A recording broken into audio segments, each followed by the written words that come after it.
On July 18, 1759, Thomas Brooke, a wagoner, tried by a court-martial of the line for abusing and offering to strike his officer at Halfway Brook, was found guilty of the crime and laid to his charge, sentenced to receive 400 lashes. The general approves of such sentence and orders that the said Thomas Burke is to march tomorrow morning at 5 o'clock by the Provincial Guard Regiment, that he receives his 30 lashes at each of the four regular regiments, In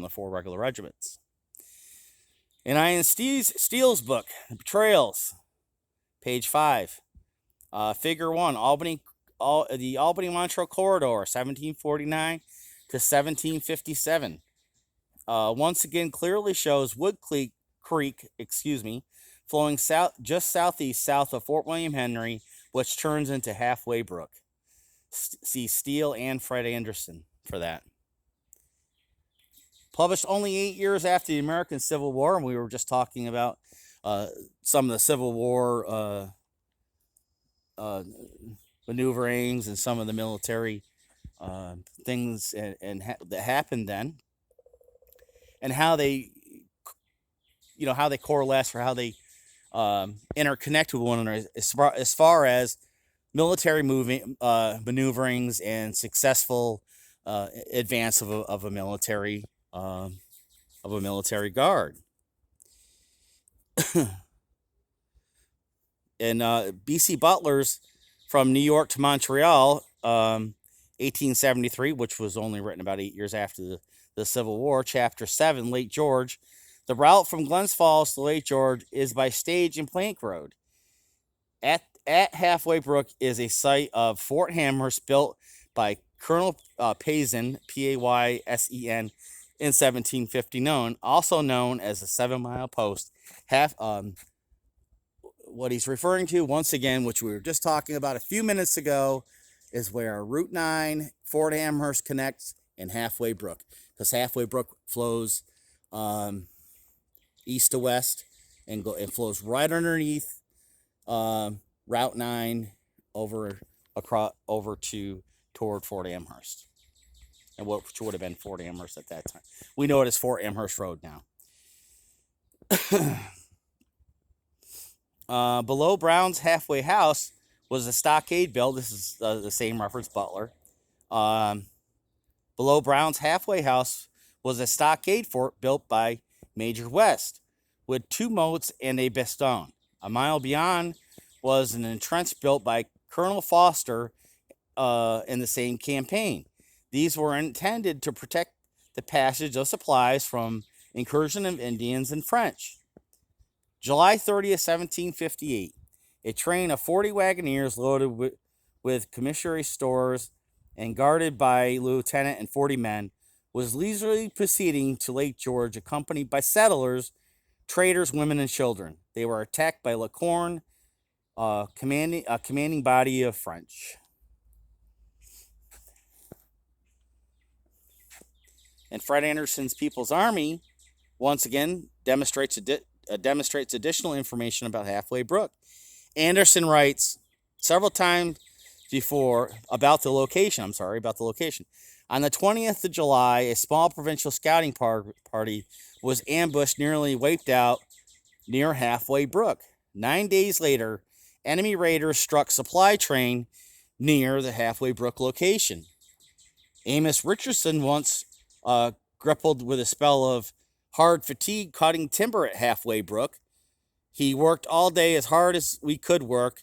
We did as much as we did in 2 days before or more.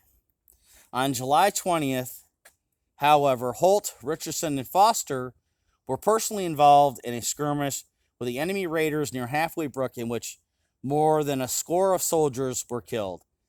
All three men wrote detailed accounts. I was unable to find or locate these accounts, but I will attempt to, and if I do, I will make sure that I post them on my Adirondack Native Historic Preservation Facebook group and page.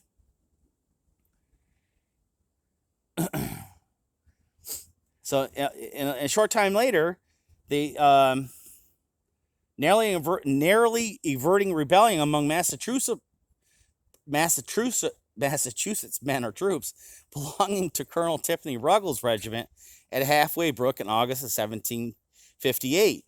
The 20th day, the Sabbath. We just talked about Ruggles and another officer being engaged at the Halfway Brook just a few minutes ago. July 23rd, 1758.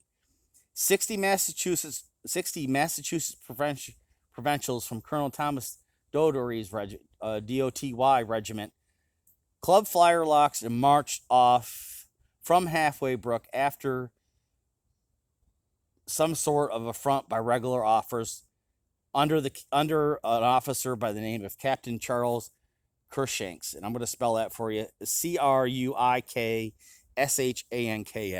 Cruikshanks, I believe is how it's spelled. Several different references to Halfway Brook, several different men involved, generals involved, key military figures. So the Halfway Brook and Fort Amherst location was a prime location during the French and Indian War for not only struggles but also for men to just rest and prepare for the forthcoming campaign. Today, Halfway Brook, Fort Amherst, and where we're standing, as you can see, is wooded, dirt road, a dirt path, probably like it was 200 some odd years ago. I'm sure the walking bridge wasn't here. They probably had to walk over it or walk through it. But that is the history of Coles Woods. It is detailed, it is precise, and it affects us all because at some point we're all interconnected. We're all interconnected because that is our heritage. That is our history. And a lot of people in our country today want to destroy that history. Adirondack Native Historic Preservation is here so you remember your history. We're here to preserve your history. We're here to teach you your history so you don't forget it. We thank you for your time, your patience. Please like and subscribe to my channel. And once again, it's Adirondack Native Historic Preservation and the Earl. Have a great day.